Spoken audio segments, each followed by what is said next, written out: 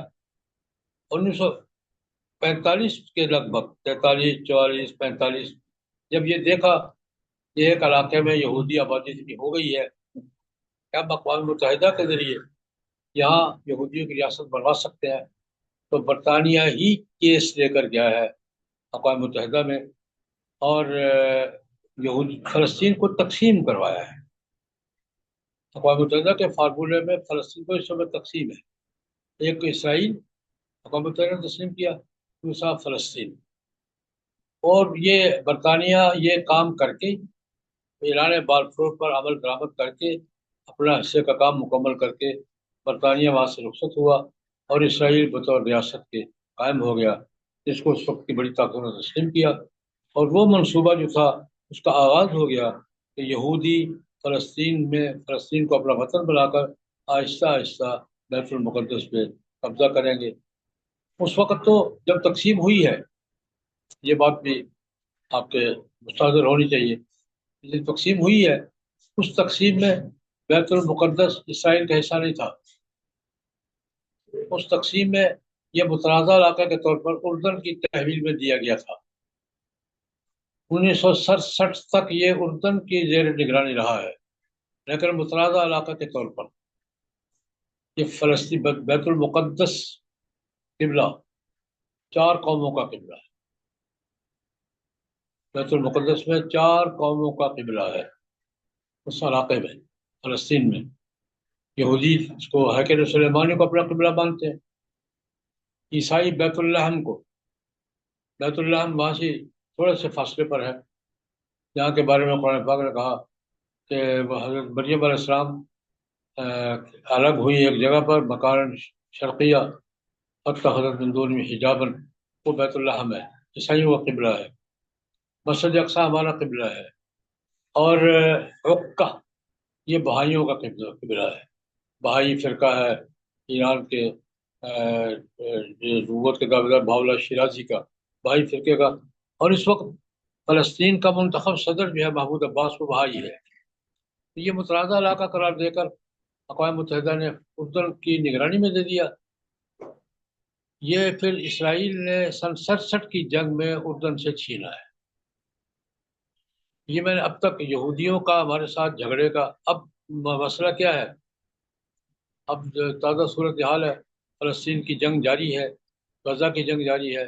اس سے پہلے کئی جنگیں ہو چکی ہیں جس میں یہودی بدستور پیش رفت کرتے جا رہے ہیں، اور بین الاقوامی حکومتیں، قوانین، یہ طاقتیں قوانین اور اخلاقیات کو بالکل نظر انداز کرتے ہوئے یہودیوں کی پشت پر کھڑی ہیں۔ عالم اسلام جو مسجد اقصی کے حوالے سے اپنی ذمہ داری ہے عالم اسلام کی کہ وہ فلسطینیوں کی پشت پناہی کرے، وہ نہیں کر رہا، مسلمان حکومتیں نہیں کر رہی، اور مسلمان حکومتوں کو جو کردار ادا کرنا چاہیے تھا وہ نہیں کر رہی۔ امت مسلمہ فلسطینیوں کے ساتھ ہے، مسلم حکمران فلسطین کے ساتھ نہیں ہیں۔ اب اس صورتحال میں ہم پھنسے ہوئے ہیں، لیکن یہودیوں کے ساتھ ہمارے ماضی کے تعلقات کا تناظر یہ ہے، اس تناظر میں اس وقت یہودی سازشیں اور مغربی طاقتیں بیت المقدس کو یہودیوں کا قبلہ بنوانے کے لیے اپنے پورے داؤ پیچ برت رہی ہیں، اور بین الاقوامی ادارے ان کو سپورٹ کر رہے ہیں۔ اس صورتحال میں عالم اسلام کی ذمہ داری یہ ہے کہ وہ فلسطینی مظلوموں کا ساتھ دے اور مسجد اقصیٰ کی آزادی کے لیے جو ملت اسلامیہ کا فرض ہے وہ ادا کرے۔ تو میں نے یہودیوں کے ساتھ اپنے تعلقات کا مختصر خلاصہ آپ کے سامنے عرض کیا ہے۔ تفصیلات میں دو تین مضمون مولانا کو دیتا ہوں، اس میں موجود ہے، مطالعہ فرمائیں اور کوشش کریں اس آواز کو جتنا زیادہ پھیلا سکیں۔ اللہم صلی علی سیدنا محمد النبی الامی وآلہ وصحبہ وبارک وسلم۔